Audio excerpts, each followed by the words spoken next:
दोस्तों नमस्कार, मैं संजीव भार्गव, वर्कशॉप कैलकुलेशन और इंजीनियरिंग ड्राइंग का अनुदेशक आप सभी का ITI स्किल इंडिया के यूट्यूब चैनल पे स्वागत करता हूं।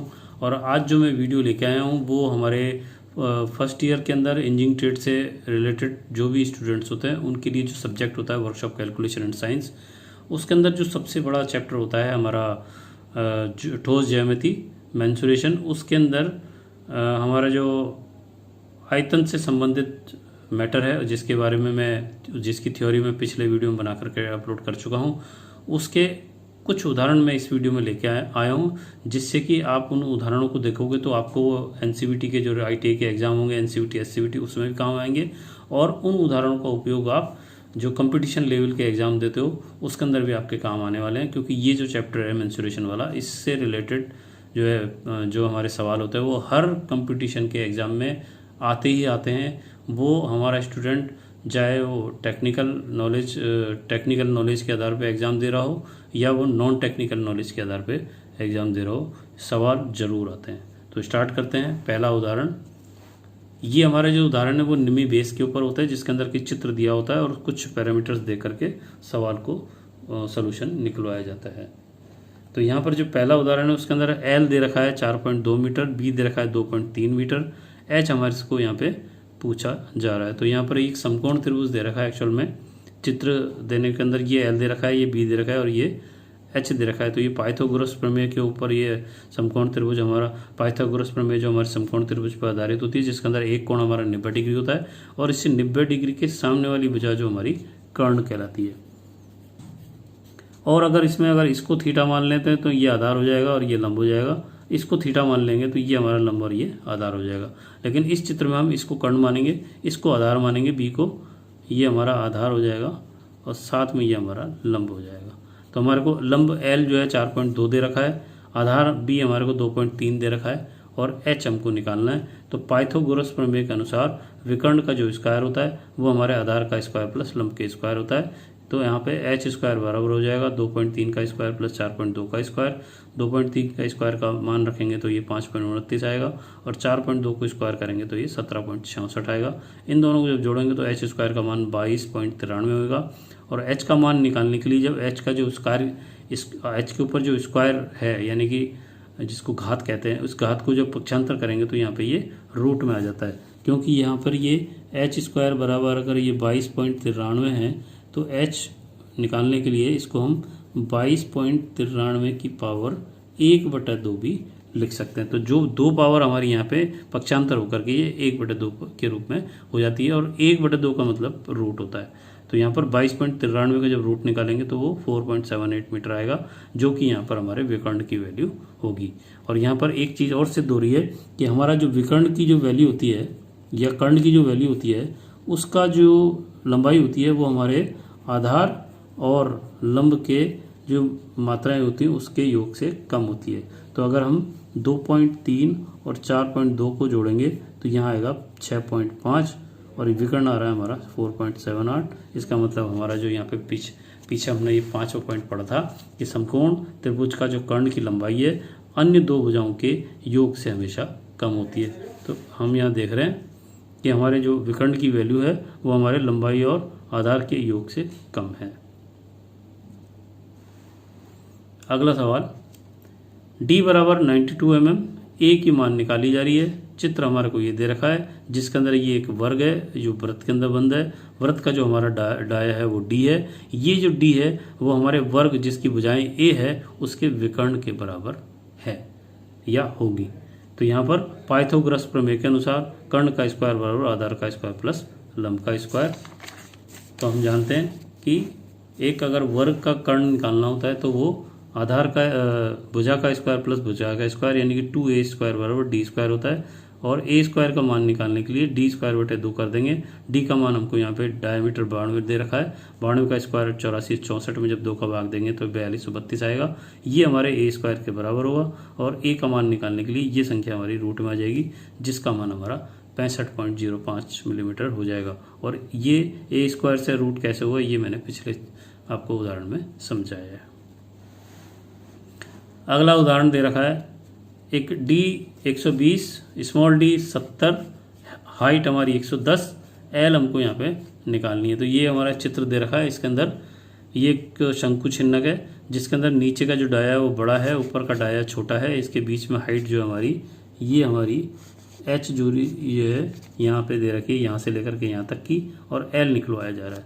तो जो इसका तरीका क्या है कि पाइथागोरस प्रमेय के अनुसार कर्ण का स्क्वायर बराबर आधार का स्क्वायर प्लस लंब का स्क्वायर। तो कर्ण हमारा यहाँ पर एल है तो एल रख देंगे, आधार हमारा यहाँ एक्स मान रखा है हमने, ये हमारी एक्स की दूरी है, और एच हमारे को दे रखा है 110, और एक्स की वैल्यू जो हमारी निकलेगी वो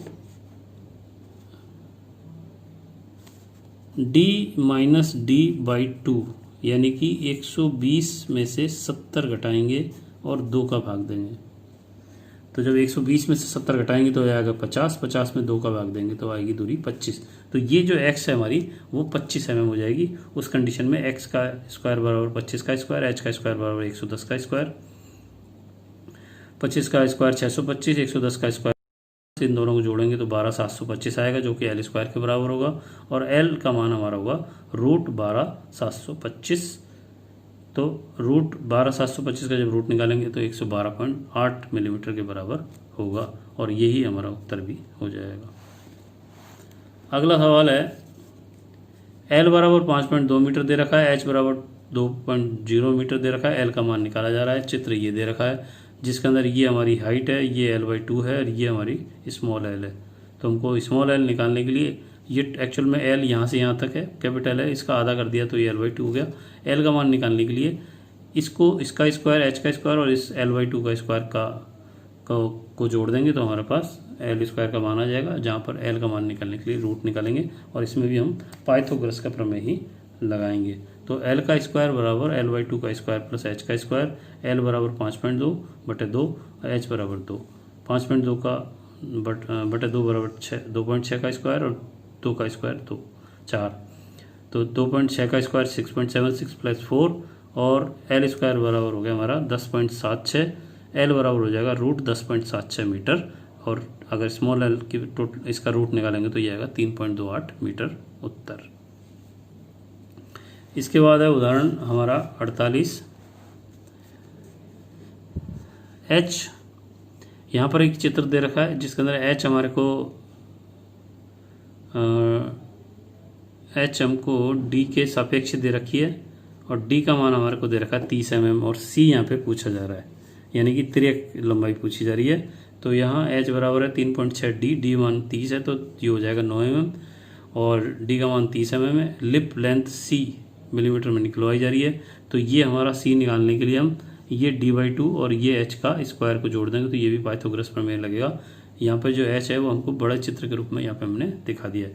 तो c का स्क्वायर बराबर d/2 का स्क्वायर प्लस h का स्क्वायर, और d/2 का मतलब 15, क्योंकि d है हमारा 30, 30/2 बराबर 15 का स्क्वायर, 9 का स्क्वायर, 15 का स्क्वायर 225, 9 का स्क्वायर 81, इसको जब जोड़ेंगे तो 306 आएगा। ये हमारा c स्क्वायर के बराबर होगा, तो c का मान हमारा रूट 306 हो जाएगा, और 306 का जब रूट निकालेंगे तो 17.492 mm हो जाएगा, जो कि हमारी लिप लेंथ सी कहलाएगी। तो यही हमारा उत्तर भी हो जाएगा। अगला सवाल, इसके अंदर हमारे d बराबर 100 mm दे रखा है चित्र के अनुसार। ये d हमारा व्यास है, t हमारा 6 mm दे, ये दूरी हमारी 6 दे रखी है, और कैपिटल L पूछा जा रहा है। तो यहाँ पर हम देखते हैं कि AC बराबर L हमको पूछा जा रहा है, ये हम A और ये C हो गया, और AC बराबर 2AB है, यानी कि ये हमारा, ये पॉइंट हमारा B हो गया, तो ये AB प्लस AB बराबर AC हो गया, तो ये 2AB के बराबर हो गया, और ये बिंदु हमारा हो गया O। तो हम जानते हैं कि OB बराबर है हमारा OD माइनस BD, तो ये बिंदु हमारा D है, तो OD में से जब OB घटाएंगे तो हमारी DB आएगा। या हमें अगर OB निकालना है, OB का मान निकालना है, तो OD में से जब DB का वैल्यू निकाल देंगे तब हमारा ये आएगा। तो यहाँ 50 में से जब 6 को निकालेंगे तो ये 44 मिलीमीटर आएगा हमारा OB बराबर, और OA बराबर हो गया हमारा यहाँ से ये OA है, तो ये हो गया हमारा 50। तो पाइथागोरस प्रमेय के अनुसार समकोण त्रिभुज OBA में कर्ण हमारा OA, OB हमारा ये डिस्टेंस, और AB हमारी ये डिस्टेंस। तो ओ ए का स्क्वायर बराबर ओ बी का स्क्वायर प्लस ए बी का स्क्वायर। तो यहाँ पर ओ है हमारा 50, ओ बी है हमारा 44, ए बी का मान निकालना है। 50 के स्क्वायर में से 44 का स्क्वायर घटाएंगे जो हमारे ए बी के स्क्वायर के बराबर होगा। 2500 में से 1936 जब घटाएंगे तो हमारी ए बी के स्क्वायर की वैल्यू 564 आएगी। और ए बी का मान निकालने की जब के लिए हम 564 का रूट करेंगे तो ये ए बी बराबर 23.74 मिलीमीटर आ जाएगा। और ए सी का मान निकालने के लिए हम जानते हैं कि यहाँ पर चित्र में हमारा ए सी जो है वो ए बी का दुगना है। तो अगर ए बी का मान आ गया तो उसका अगर दुगना कर देंगे तो वो ए सी के बराबर हो जाएगा। उस कंडीशन में ए सी बराबर 2AB बराबर 2 इंटू 23.74 यानी कि 47.49 मिलीमीटर उत्तर होगा। इसके बाद अगला उदाहरण कि डी बराबर हमारा 90 है, बड़ा डी, स्मॉल डी हमारा 65 है, एल हमारे पास यहाँ तिरछी जो लंबाई है वो 32 दे रखी है, एच हमको यहाँ पे निकालना पड़ेगा और एक्स का मान हमको यहाँ निकालना है। तो यहाँ पर ये इसको अगर एक खड़ी लाइन खींच दे तो ये दूरी हमारी एक्स हो जाएगी। तो यहाँ एक समकोण त्रिभुज बन गया, ये इसके अंदर ये कर्ण हो गया, ये लंब हो गया और ये आधार हो जाएगी। तो एल स्क्वायर बराबर हो गया H square plus X square, L square बराबर X square plus X square. H square का मान निकालने के लिए एल स्क्वायर में से जब एक्स स्क्वायर का मान घटाएंगे तो हमारा मान निकल के आएगा। तो एच स्क्वायर बराबर 32 का स्क्वायर माइनस 12.5 का स्क्वायर, 32 का स्क्वायर 10 24, 12.5 का स्क्वायर आएगा 156.25, इसमें से इसको घटाएंगे 867.25 आएगा। तो एच स्क्वायर बराबर ये हो गया। एच का मान निकालने के लिए इस संख्या को हम रूट में ले जाएंगे, इसकी वैल्यू 29.45 आएगी। तो हमारे पास एच की वैल्यू जो है 29.45 हो जाएगी। इसके बाद अगला सवाल, एक समकोण त्रिभुज दे रखा है जिसमें बी सी बराबर एल जो है वो हमारा 122 है, ए सी बराबर हमारा दे रखा है सी 136। तो हमको अगर ए बी का मान निकालना है तो हमारा सी के स्क्वायर में से एल का स्क्वायर निकालेंगे तो ये हमारी ए बी का स्क्वायर आ जाएगा। यहाँ पे भी हमारा पाइथागोरस प्रमेय लगेगा। तो ए बी सी में अंदर कर्ण का स्क्वायर बराबर आधार का स्क्वायर प्लस लंब का स्क्वायर, ए सी का स्क्वायर बी सी का स्क्वायर प्लस ए बी का स्क्वायर। ए सी हमारा 136, बी सी हमारा 122, ए बी हमारा एक्स मान लेते हैं। एक्स का मान निकालने के लिए इसके स्क्वायर में से इसके स्क्वायर को घटा देंगे तो ये आएगी वैल्यू 18,496 में से 14,884 घटेगा तो 3612 आएगा। ये एक्स स्क्वायर के मान के बराबर है। एक्स का मान निकालने के लिए 3612 का रूट में ले जाएंगे जो कि हमारे 60.09 के बराबर होगा।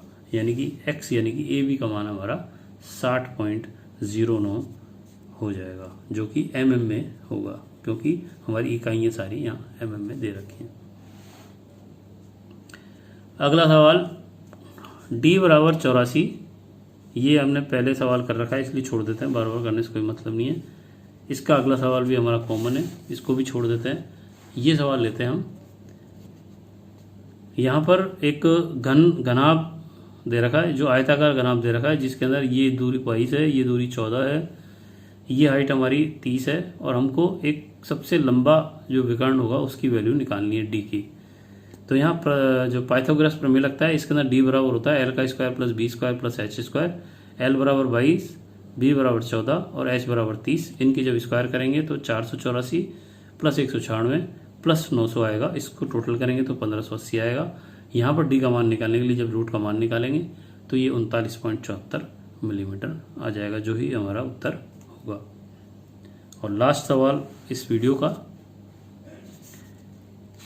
एक हमारे एक वर्गाकार एक सॉलिड दे रखा है जिसका ऊपर का तल भी वर्ग है लेकिन छोटा है और नीचे का भी एक तल दे रखा है जो कि वर्ग है। ये एक्चुअल में एक वर्गाकार पिरामिड का छिन्नक है जिसके अंदर हमारे को नीचे की जो वर्ग की भुजा है वो 65 दे रखी है, ऊपर की जो वर्ग की भुजा है वो 45 दे रखी है और यहाँ पर तिर्यक लंबाई पूछी जा रही है एल और हाइट यहाँ पे जो दे रखी है एच वो 40 mm के बराबर है। तो बॉटम का जो वर्ग है वो विकर्ण का स्क्वायर बराबर 2 भुजा का स्क्वायर होगा। ये जो नीचे हमारा जो वर्ग है उसका जो विकर्ण है उसकी वैल्यू हमारे पास 2 इंटू भुजा का स्क्वायर होगा। भुजा हमारी 65 है, 2 गुणा 65 का स्क्वायर 2 गुणा 42 25 बराबर 8450 मिलीमीटर होगा। अब यहाँ पे विकर्ण D1 जो है वो हमारा रूट के अंदर निकलेगा तो वो 8450 का जब रूट निकालेंगे तो 91.52 मिलीमीटर आएगा जो नीचे का विकर्ण होगा। टॉप के वर्ग का जो विकर्ण है टॉप का जो वर्ग है उसका जो विकर्ण है उसके निकालने के लिए भी वही सूत्र है, 2 इंटू भुजा का स्क्वायर, 45 का स्क्वायर करेंगे 20 25 आएगा, 2 से गुणा करेंगे 40 50 आएगा। अब विकर्ण का मान निकालने के लिए 40 50 का रूट करेंगे तो ये 63.63 मिलीमीटर आ जाएगा। इसके बाद हमारे पास एक ये त्रिभुज बनेगा जो कि यहाँ पे ये बन रहा है, जो शायद चित्र में साफ नहीं दिखाई देगा। एल विकर्ण का मान ज्ञात करने के लिए फिर से हम पाइथागोरस का प्रमेय लगाएंगे। यहाँ पर हमारे पास डी जो हमारा विकर्ण था पहला, उसमें से दूसरे विकर्ण को घटाएंगे, 2 का भाग देंगे, वर्ग करेंगे और प्लस में एच का स्क्वायर का जोड़ देंगे। तो ये भी हमारे एक्चुअल में विकर्ण जैसा ही है।